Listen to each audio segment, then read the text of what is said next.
yung tipong galit na galit ka kay Vice President Sara Duterte na kung saan sa lahat ng interview mo at programa mo, yung binibida na bumababa na sa survey itong si VP Sara. Tapos, i-interviewin mo itong WR numero na kung saan ibibida naman nila na si VP Sara pa rin ang nangunguna. Palakpakan ho tayo mga kababayan. Facial expression pa lang ho nitong si Llamas, kitang-kita na ho na talagang hindi ho siya natutuwa sa mga naglalabasang survey ngayong mga panahon na to. Sesegue ho tayo sa video na to ni Atty. Trixie Cruz Angeles. Sara files in the Supreme Court. Nagain na ho ng petisyon itong si VP Sara kaugnay sa mga kabalbalang pinagagawa ng House of Representatives dyan sa impeachment na yan. Pero bago wala lang yan sa mga kababayan, sa like at sa subscribe, masaya na ho tayo dyan sa mga gusto sumali sa ating community. Yung join button, nandyan lang ho sa baba. Unahin na ho muna natin itong interview ng Historicon. VP Sara still leads but support doesn't urge after 2028 beach announcement. Ito mga kababayan, panoorin natin ito. Okay? And CEO of the WR Advisory Group, Dr. Robin Michael Garcia. Good afternoon, Robin. Welcome to StoryCon. Good afternoon, Robin. Mukha pa lang nitong si Llamas Itong tengkwad maglakad. Hindi ko siya natutuwa. Hi. Thanks for making time for us. I know it's been a busy day for you guys, but I just want to run through the numbers that you released today. This is a national survey. Number one is the pre-election preferences for 2028. If I could just flash that graphic. We've got Vice President Sara Duterte leading the pack at 35.9% voter preference. Raffy Tulfo at 18.5% and former VP Leni Robredo at 15.7%. What is the story here? Yes, so this is a long list of the potential candidates for president. So as you can see, Vice President Sara Duterte is still leading, and she's been consistently leading over the past few opinion monitors that we've published. But we actually, something to note is that the data represent a post-announcement sort of story and headline. And we were expecting that she was going to surge into a higher position, but that's something that we don't see. Despite the fact that previously you also had a similar list of 12 names for president. But she's stable at 35%, and the second, as you said, is Raffy Tulfo at 18%. So there's a sizable gap between Raffy Tulfo and Sara Duterte, and you also have Leni Robredo, who, if you push the logic and you apply the margin of error, could actually be considered as statistically tied with Raffy Tulfo in second place. That's something that we saw in our previous release in December or November. But yeah, so these are the three names at the top of the list who have also garnered a double-digit result. So Sara Duterte, Raffy Tulfo, and Leni Robredo. But we know very well that I think Leni Robredo and Raffy Tulfo have been deflecting announcements for the possible candidacy. And in fact, some of them have already said that they're not running for president. But in Philippine politics, we know very well that the story might change closer to the elections. Bobby? Ayan na. Magtatanong na itong galit kay VP Sara. Wala namang ginawa si VP Sara sa Robin pala. Sorry, Bobby yung kaninang guest Yes, namin. check. Robin, yung gusto kong malaman ay, sabi mo nga, post-announcement ito, which was supposed to bring about a bump. Di ba, pag nag-announce kang tatakbo ka, usually may kaunting bump. Correct. Dito parang walang bump. So mas ang interesado ako, hindi yung absolute numbers Mas interesado ako sa movement of numbers. Ano yung comparison sa... Alam mo ano, interesado ako? Hoy, makinig ka dito, Kalbo. Alam mo ano, saan ako interesado? Interesado ako pag nanalo na si VP Sara. Gusto ko makita kung nandiyan paangas mo. Doon ako interesado. Di ba? Numbers. Huwag na kayong magtalo-talo. Nagsalita na sa sambayan ng Pilipino. Sure win na si VP Sara sa 2028 tapos ang usapan. Pag hindi na-impeach si VP Sara, siya sigurado presidente. Huwag na kayong mag-ilusyon. Sa inyong mga previous survey, halimbawa yung pinanggalingan nito at saka kung kaya, even before that, ano yung comparison? Halimbawa, nagpa-plateau ba si Sara? Siya ba ay bumababa incrementally o tumataas? No? Halimbawa, alam ko for a fact na 100%, hindi tatakbo si Raffy Tulfo for any position. At nagsimula siyang bumaba nung sinabi niya na hindi siya tatakbo talaga. Si Lenny ay no, but, may ganon, no? Yung kanyang sinasabi. So, sabi mo nga kanina, yung disposition ng mga nakasama doon The sa story list. could always change. Yes, yung but tell us pero- about the movement. Yes, ang gusto ko makita yung movement of numbers from your previous surveys. Yeah. Actually, so makikita natin yung movement kapag nag-change din yung names eh. But for the last few surveys that we've published, halos pareho yung names na nandito. And nakita natin that ito yung tatlong nasa taas na minention natin kanina that Regina mentioned. Pareho lang, si Sara Duterte pa rin yung number 1 at around 30%. Raffy Tulfo and Lenny Robredo At yung 30 ho na yan, at yung 30 na yan, 36%. Ano yan eh? Oh, sabihin na nating 39%. Meron margin of error yan eh, 3% eh. O ano na, gawin na natin 39%. Yan 39% na yan, solido na yan. Basing niya na yan. Kumbaga, pagka nag-umpisa na eleksyon, tataas pa yan. Pero hindi na bababayan. Naku nyo ba mga kababayan? Yung 39% na yan, o 40%, sabihin na natin, round up na natin para hindi masyadong malungkot itong si, pangalan to, itong si Kalbo. Yung 40%, hindi na bababayan.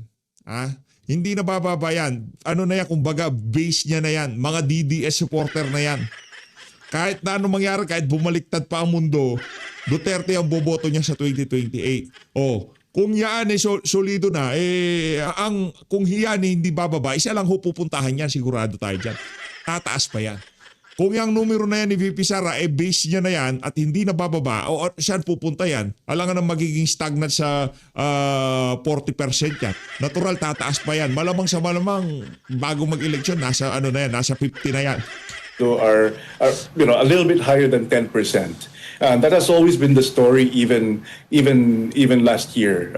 Sabi ko nga, that we've published 5 Philippine Public Opinion Monitors, and you can see that online also. Wala masyadong movement comparatively, despite the fact that we introduced new names. No? For example, for this rendition, we introduced at least 4 names, no? Including DepEd Secretary Angara, si Joy Belmonte, yung iba nagsasabi at least sa social media na she should be running. I'm not sure if she's seriously considering that, but we included her in this poll, in this version. We also included for presidency si Secretary Vince Dizon.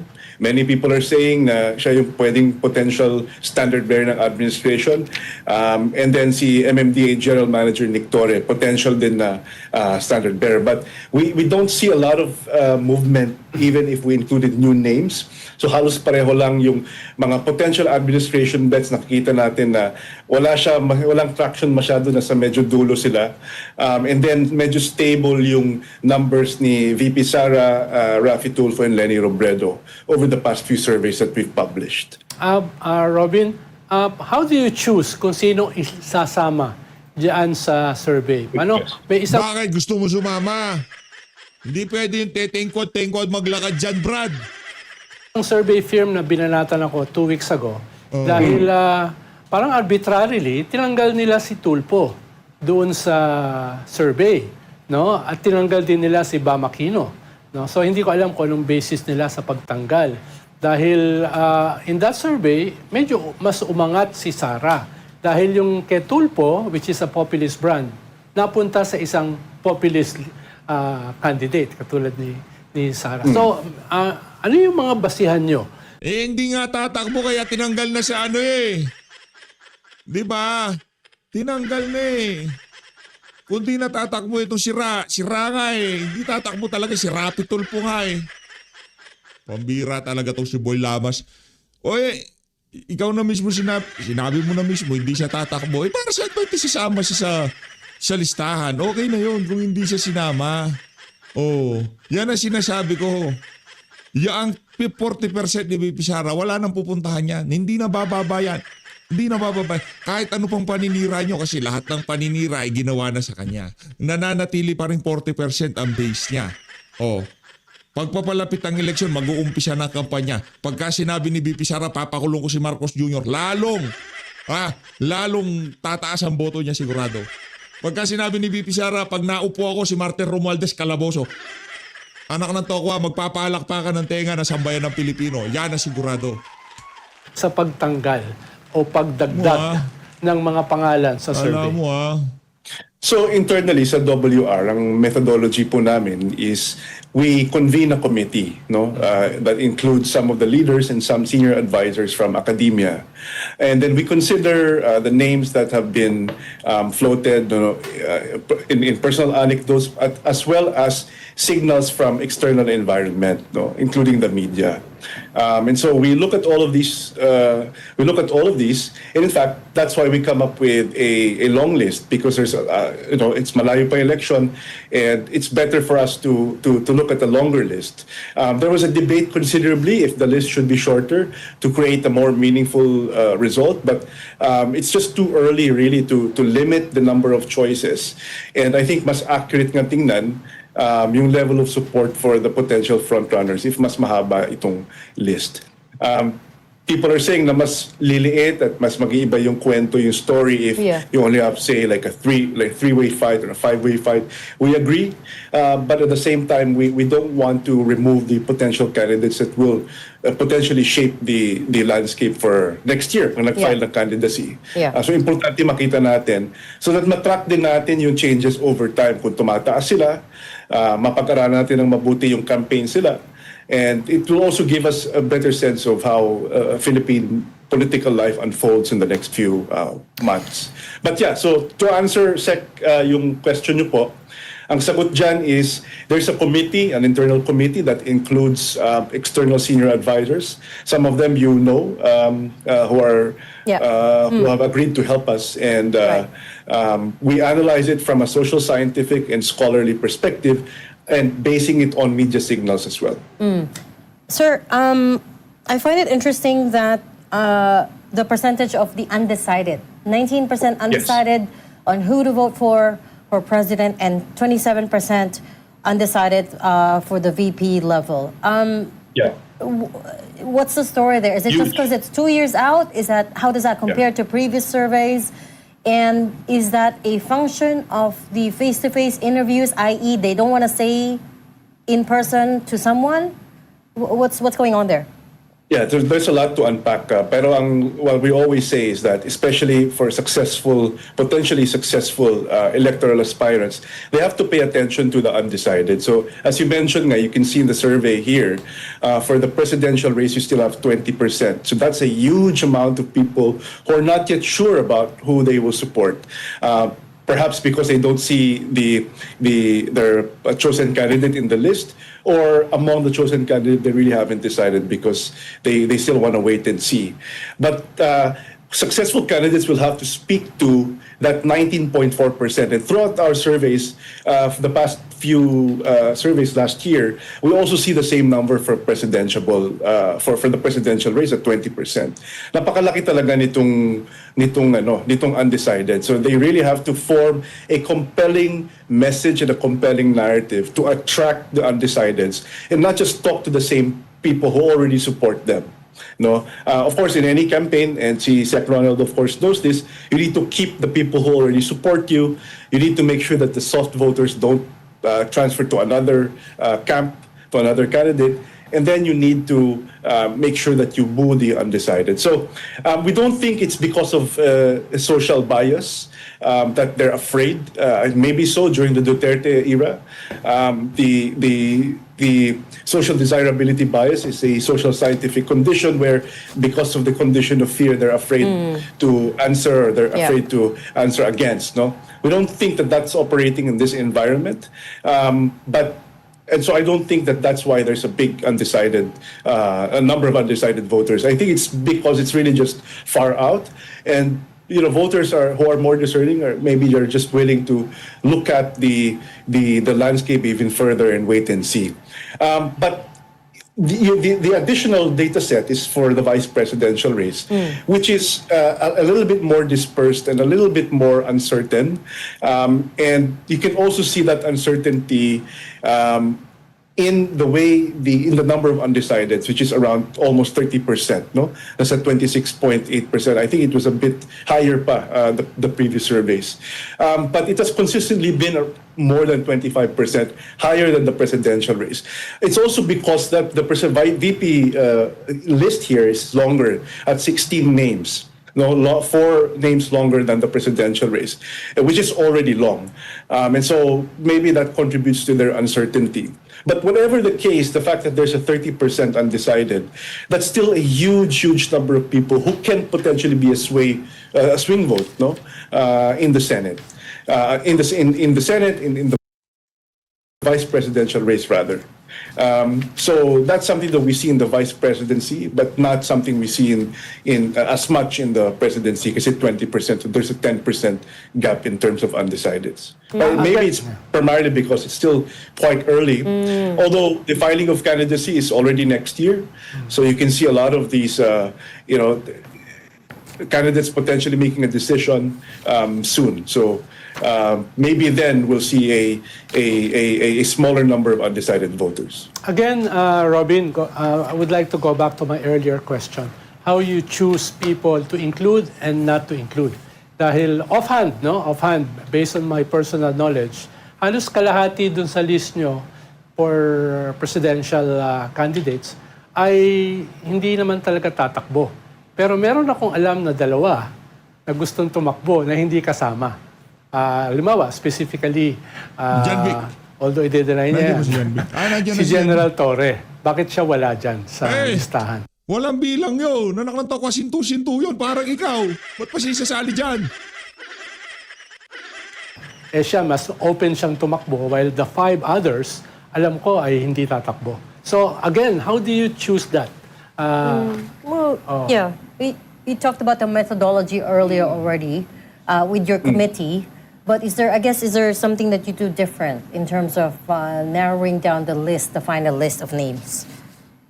So as I said, yung committee, it's mainly in the committee. The committee decides, no? So as I said, one of our variables that we use are media signals. Another are conversations among equal experts who are also observers in the field. So this is the form part of the basis. But I think the contention is, why is there a long list rather than a shorter list?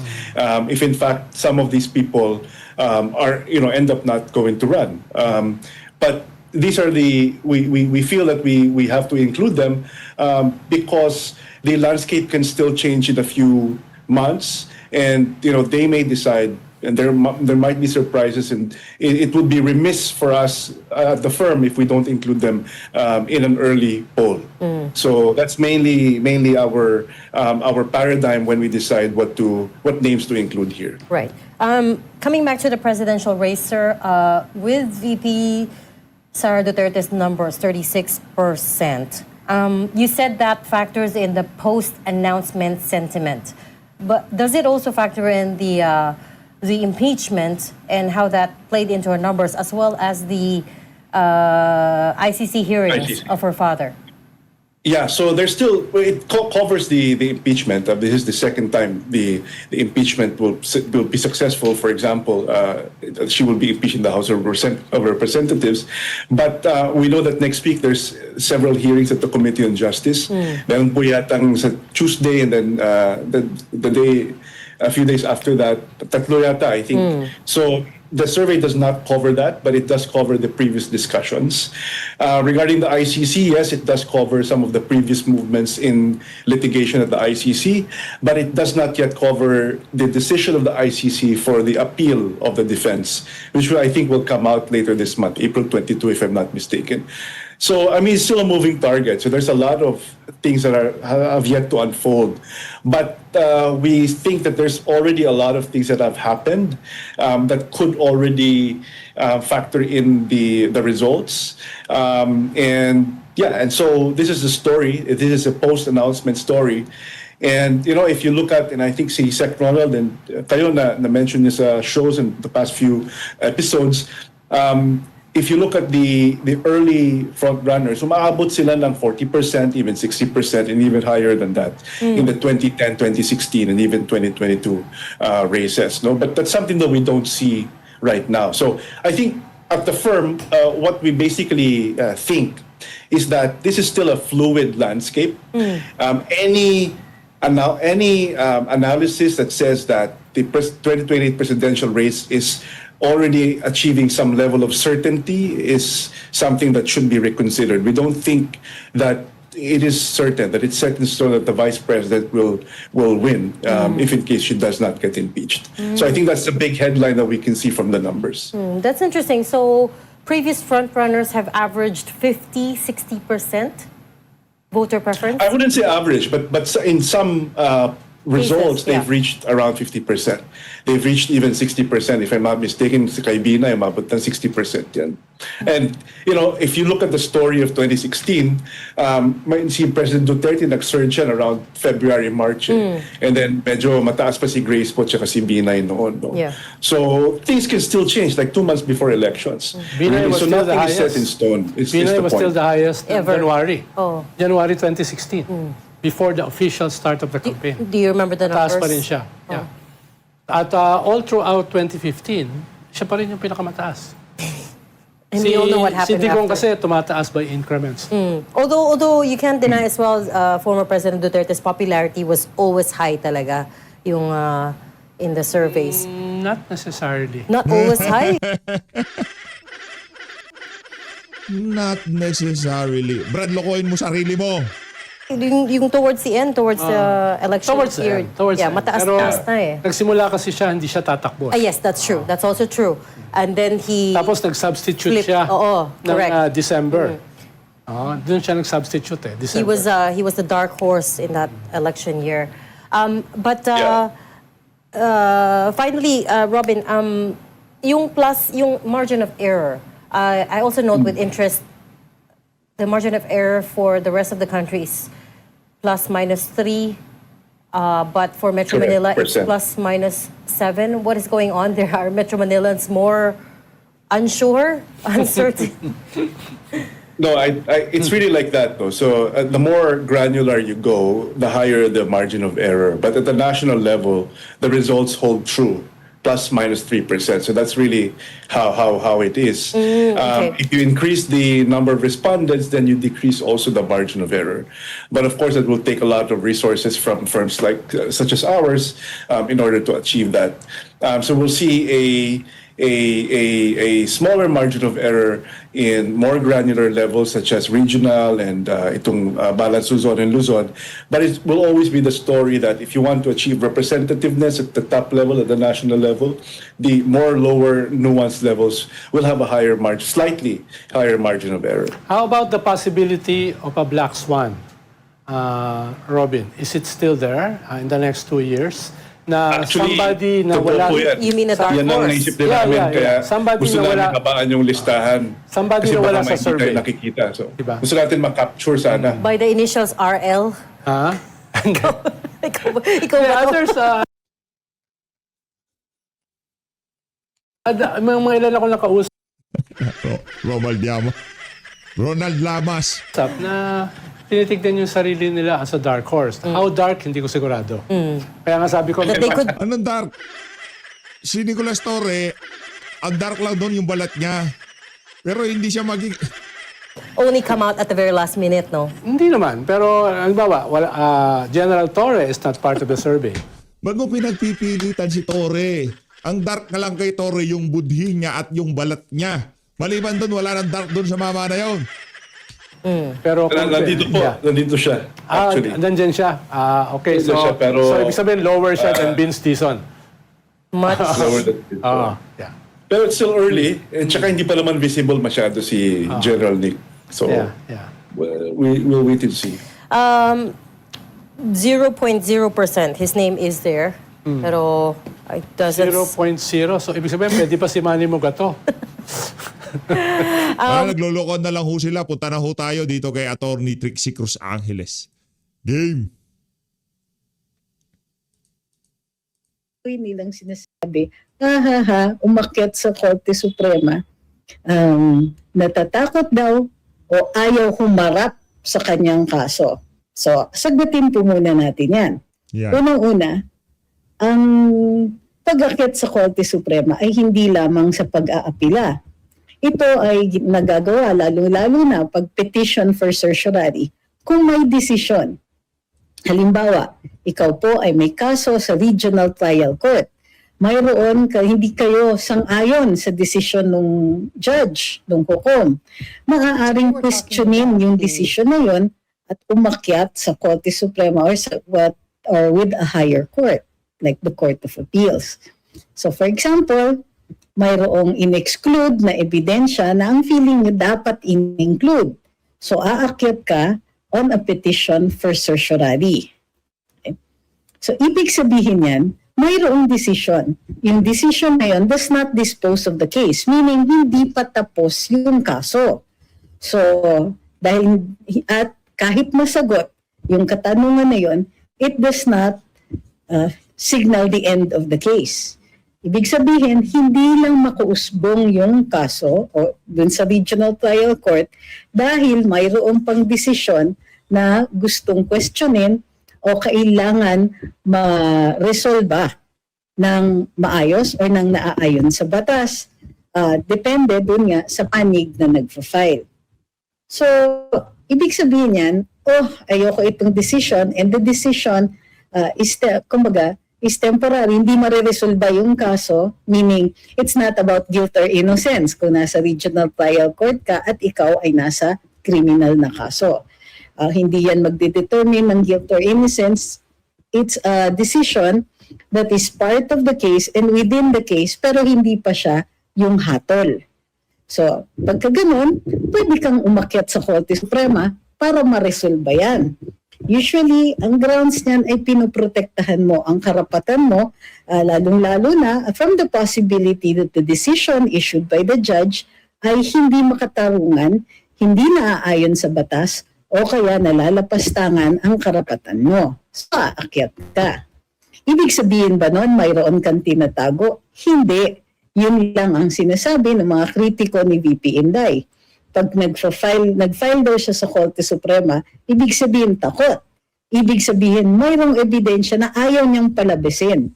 Not necessarily. Dahil yung ebidensya naman ay tinatalakayan doon sa trial. At ang trial ay ginagampanan ng Senado. So anong ginagampanan sa House of Representatives? Dito ay yung determination. Ultimately, it will be the determination of probable cause. Ngunit tradition ay yung sufficiency in form and substance. Ngayon, ano ba yan? So, dinagdagan nila ng sufficiency in grounds. All of these are necessary to help them determine kung may probable cause. Ibig sabihin naman ng probable cause. Ang probable cause means that ito yung standard para makaakyat sa Senado ang kaso. Ano ibig sabihin pa rin yan? Medyo magulo, di ba? Hindi kasi natin pinapayagan yung mga weak cases o yung mga cases na magiging aksaya lang sa oras ng Senado. So, kaya yan kinikilatis ng mga mambabatas sa Kamara de Representantes ay para sa efficiency and para hindi nga maaksaya yung oras, didetermine nila kung mayroon ba talagang kaso ito. Kung there are probably grounds for impeachment and probably the Vice President committed the acts that violate those grounds. So, ang standard niyan ay isang reasonable man. Kung ikaw ay rasonableng tao at nakita mo yung ebidensya or lack thereof, nakita mo yan, maaari mong sabihin, probably there's no case. Probably she did not commit this. Or probably walang jurisdiction. Ganyan. Okay? So, yun ang trabaho ng House. Hindi trabaho ng House kumuha ng ebidensya para dun sa kalaban. Hindi trabaho ng House ang magpakumpleto ng ebidensya ng prosecution. So, ang pag-aakyat sa Korte Suprema ay sa proteksyon ng karapatan ng respondent, and in this case, it is the Vice President. So sabi naman ng iba dito, naka-all caps pa, kahit violation yan ng rules natin dito, kaso nga pumunta si Sara sa Supreme Court. The reason she goes to the Supreme Court is because a decision on justice that she is questioning to protect her rights. Okay? So, you cannot proceed with the determination of probable cause if the committee proceeds to violate her rights. May karapatan siya na mag-seek ng judicial redress. Ibig sabihin nun, yung hukuman ang magpoprotekta sa kanyang karapatan. And that's not a wrong thing. People do that every day in a variety of cases. And yes, even in matters that are private. For example, decisions of a board of trustees, board of directors. Yan. Pwedeng iakyat mo. These board of directors determined that I should lose my voting rights in the company. Akyat sa Korte Suprema on a petition for certiorari and prohibition. Pwede pang with prayer for temporary restraining order. So ang tanong ngayon, bakit daw hindi binigyan ng TRO? Teka, at bibida pa. Pwede kasing i-issue right away. Totoo yan ng Korte Suprema if on the face makita nila, necessary ang TRO to protect her rights at kung ano para hindi mag-deteriorate yung kanyang assets, hindi siya magkaroon ng irreversible harm. Now, is there any harm that she is in danger of that is irreversible? Wala pang hearing. Kailan ang susunod na hearing? Di ba sa 16? So, the court does not need to issue a TRO right now. They have time to ask the HOR to make a comment on the two petitions. Yung petition ni VP Sara at yung petition ng mga lawyers led by Attorney Torreon and Attorney Delgra. Okay. So, by the way, kung magtutual kayo dito, writing in all caps doesn't strengthen your argument. So, just write in the usual at kami po ang we will read naman your comment, lalong-lalo na if there's a lesson to be learned here. So, because that is the purpose of our going live in many instances, because we have information to share. And if we are capable in helping you come to an answer or to clarify the matters that appear to be not clear to you, then we will do that because it helps everybody else.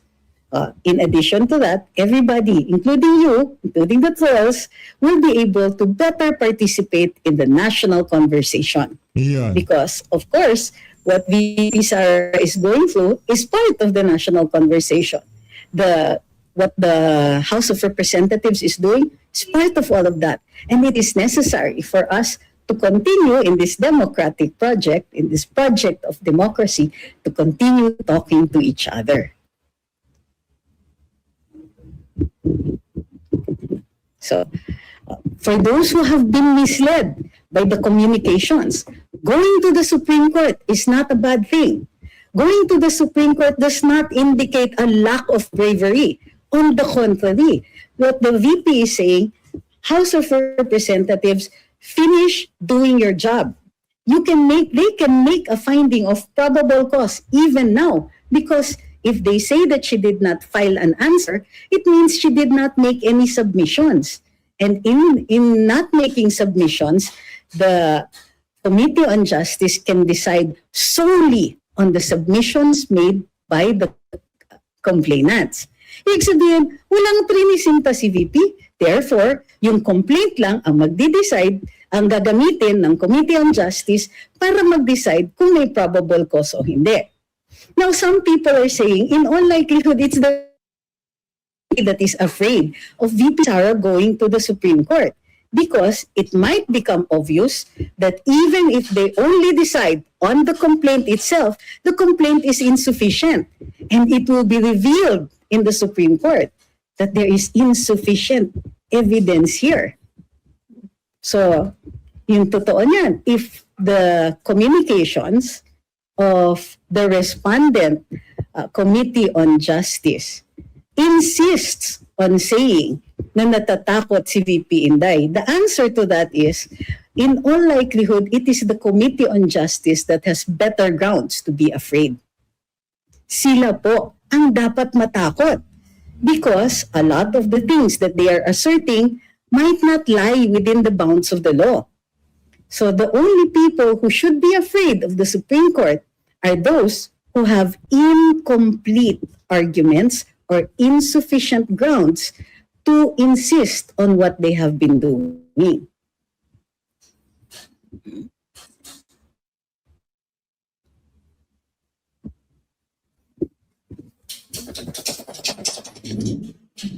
So before we go into the possible grounds on why the VP had gone to the Supreme Court, let's check your questions on why this is not a question of bravery. Sabi ni Brian, sabi ni Attorney Dai, tuloy daw ang impeachment kasi walang PLO na binigay sa House Committee. That is true. That is correct. But when did they set the hearing? Diba April 16, kung di ako nagkakamali. So, okay lang yun. Wala naman talaga. Walang and there's no reason. But what VP is saying, and there's no loss to the VP, there's no reason for any of you to be worried because the VP actually wants them to decide na. Decide tayo ngayon. Sige, mag-finding na kayo ng probable cause kung gusto nyo yan. Because the court will resolve the matters anyway. Now, kung abutin, hindi pa matapos yung House of Representatives sa determination ng probable cause, and the Supreme Court either issues a TRO or decides immediately on the merits of the case, that's entirely possible, then there's no reason, okay lang, kahit tumuloy sila, even if they make a finding of probable cause, then there's no damage because the Supreme Court will simply reverse that.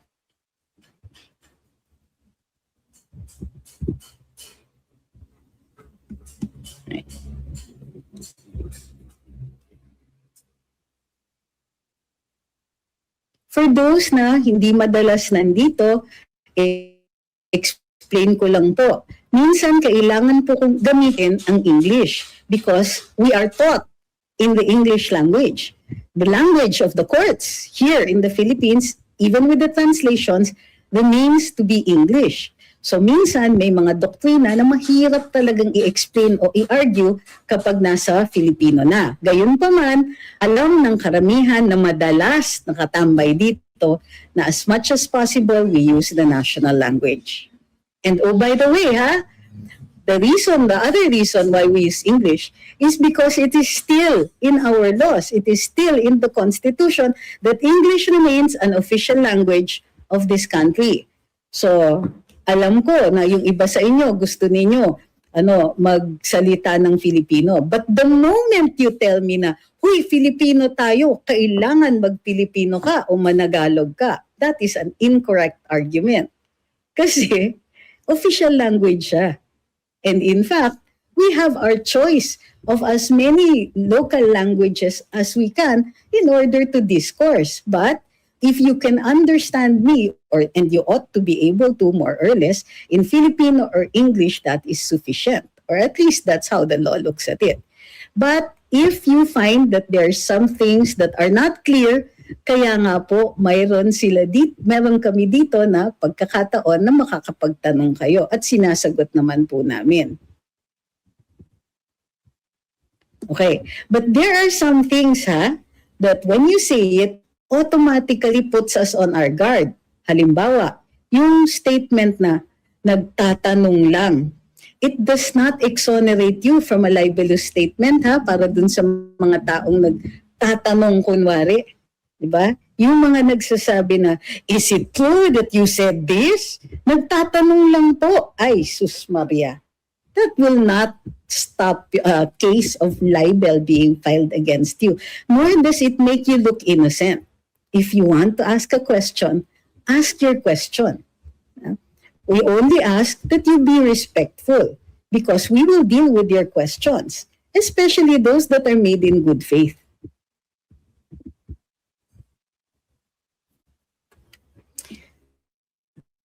Sabi ni Kim, malaki ang chance na madisbo mga congressmen and lawyers na members ng committee. You know that those who are members of the committee and they speak and they act in the course of doing their job as congressmen, and by the way, impeachment cases are part of their duties and responsibilities and obligations and mandate, then they are immune from suit.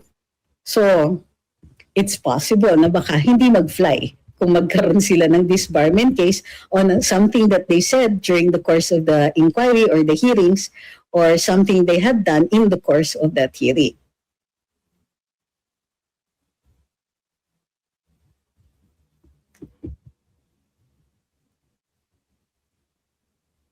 Okay, we can discuss the, the living and the dead later on. Let's finish with the impeachment muna. Kasi hirap right now madidistract tayo and then hindi natin natatapos kasi yung paksa natin for the day. So, para din naman sa mga nanonood sa TikTok, sa Black app, may gift goals dito. And the purpose of those gift goals is to determine whether or not we will extend, kasi sa TikTok lang naman po kami nag-extend, or if it will go into our favorite, non-legal pastime, which is the karaoke nights.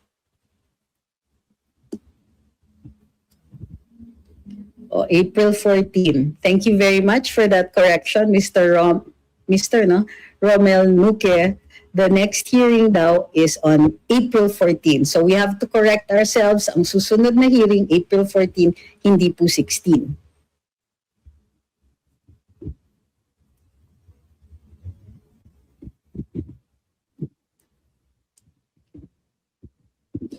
Sabi ni Ivoni, hindi pa nga sumagot ang Supreme Court sa TRO ni VP, ba't ang iingay ng mga makakaliwa at ni Ridon, high blood na agad sila. The court can actually still issue a TRO, even later on. Pag sa tingin nila that the rights of the Vice President are going to be grievously violated, or that there will be irreversible damage. So, walang time period po kung kailan ibibigay ng court. Although, sabi nila, or sa yung ibang mga dalubhasa, sinasabi nila, if the need for a TRO is evident on the face of the petition, igagrant yan kaagad. Kung ito nga ay makaapekto sa kanyang mga karapatan. Sabi ni Stu, and this, I believe they are incorrect, Stu. Sabi niya, akala ko babla, turiyabang pala, tatak Duterte. Oh, you don't understand. The bloodbath is already happening because I strongly believe that you are more afraid that the VP has taken the matter to the Supreme Court, because this is clearly what you have been fearing. Otherwise, you wouldn't conduct communications. Hindi kayo magsasabi na, ay duwag, ay ganito. All of your language in the past weeks has been directed at shaming her so that she will not go to the Supreme Court. There is nothing shameful about going to the Supreme Court, and it has nothing to do with bravery. But the bloodbath could happen entirely there. Bakit? If the Supreme Court decides that the Committee on Justice has violated her rights, sino yung talo? You will lose the case and lose the impeachment, meaning she will not be impeached. So there's your bloodbath, but it will not be her blood.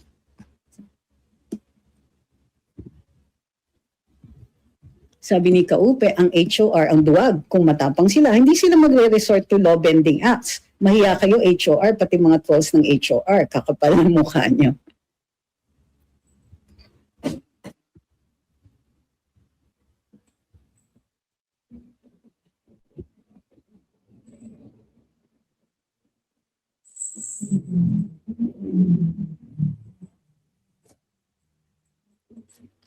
Okay, we will block those who are not interested in a discussion. If you're going to be here simply to insult either myself or the people who are commenting, then you will be blocked. No second chances yan.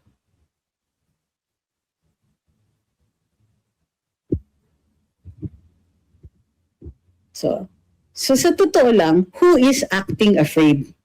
who has been releasing statement after statement after statement or saying things intended to shame the Vice President for going to the Supreme Court. Why? What are they afraid of na mauungkat ng Supreme Court? What are they afraid of that the Supreme Court can decide? It might also be entirely possible that if the strategy of the Committee on Justice was to hold a prolonged hearing and, keep coming up with, matters that are intended to embarrass her, intended to soil her reputation because she is, after all, the primary candidate for 2028. If their intention was to use these proceedings as for political ends, and that is to make sure that she does not get elected in 2028, then the fact remains that the fear here is not the fear of evidence coming out, but rather the fear that the Vice President is going to win in 2028 despite all of these efforts to use a constitutionally guaranteed proceeding and twist it around for political ends in order to gain that victory in 2028.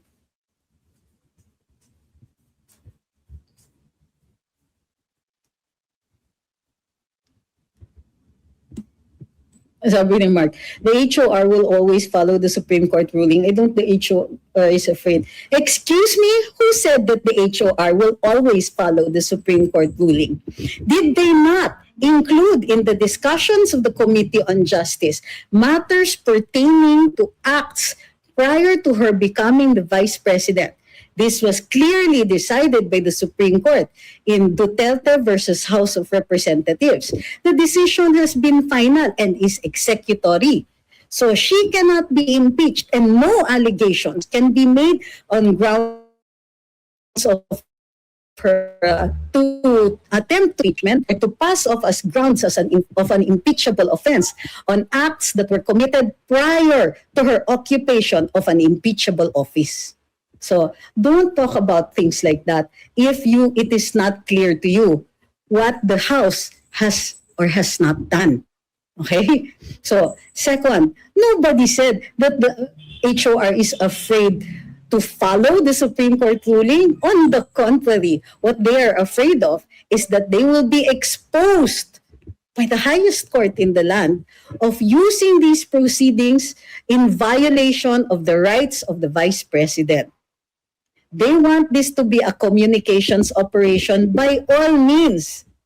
But the danger for the Committee on Justice, and in fact for the House of Representatives, is that this can backfire on them, and going to the Supreme Court has exposed them that possibility.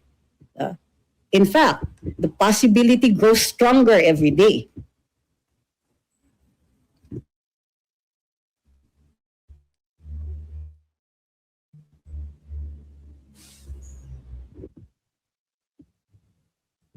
Sabi ni Kaupe, hindi kayo absolute HOR, mahiya kayo, hindi kayo para sa bayan, para sa pera kayo, sa mali-maletang pera. Mahiya kayo, madumi pera nyo.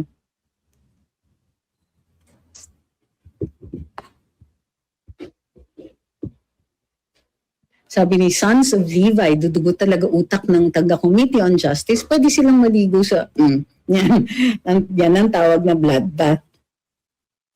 Sabi ni Nel, si De Lima, kaduwagan daw, ginawa ni VP Sara. Anong gusto nila gagawing VP? Anong gusto nilang gagawin ni VP? Pabayaan yung gagawin nilang fishing expedition? Inis yan kasi di pumunta si VP Sara sa kanilang teleserye sa HOR. It's true.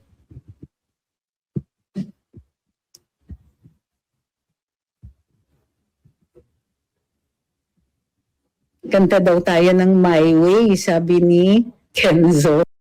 Ngayon na nga mga kababayan, kung gusto nyo panoorin ang kabuuan na yan ng live na itong si Atty. Trixie Cruz Angeles, punta lang ho kayo sa Luminous by Atty. Trixie Cruz Angeles and Ahmed Paginawan. Maraming salamat o, mag-ingat ho kayo lahat. Mahal natin Pilipinas.